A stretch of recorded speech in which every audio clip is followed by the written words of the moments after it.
There was a period where the world was in full Tolkien swing, with a successful film franchise and a ton of video games set in the Lord of the Rings universe.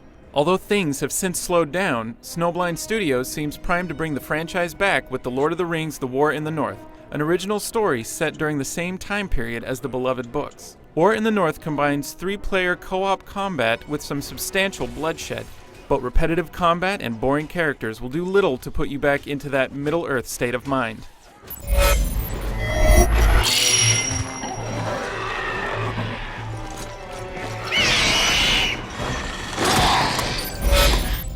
War in the North puts players in control of a team of 3 warriors, a human ranger, an elven mage, and a dwarven warrior. While a separate story, War in the North does have you meeting up with some well-known characters from the books, including Aragorn, the once and future king himself, and others.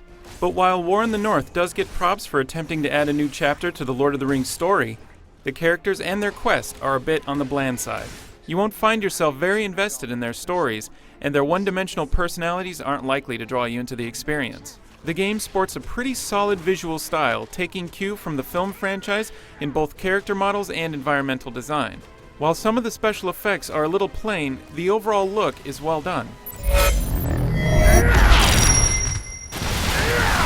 Let us stand and fight together! As an action RPG, War in the North features many conventions that will be familiar to fans of the genre.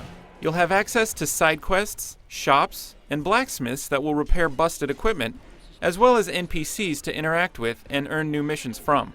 However, once you step out of the game's hub towns, the experience is all action and loot.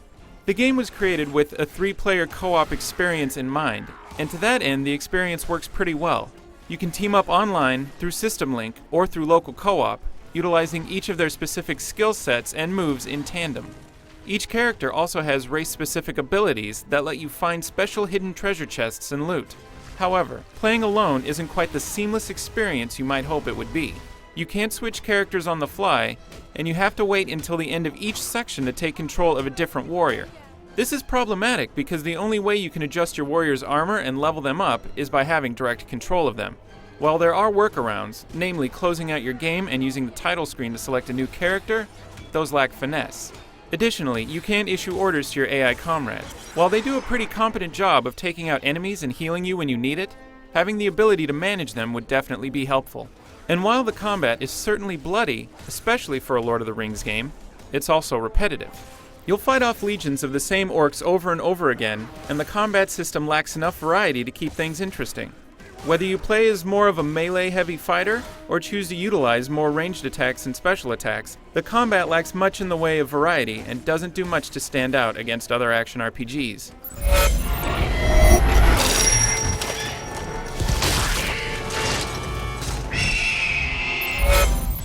In the end, War in the North is a solid entry to the franchise, but one that for all of its posturing, takes very few risks. The combat is visceral but simple and repetitive, and the storyline, while new, does little to draw you into the experience. For more on The Lord of the Rings: War in the North, head over to IGN.com.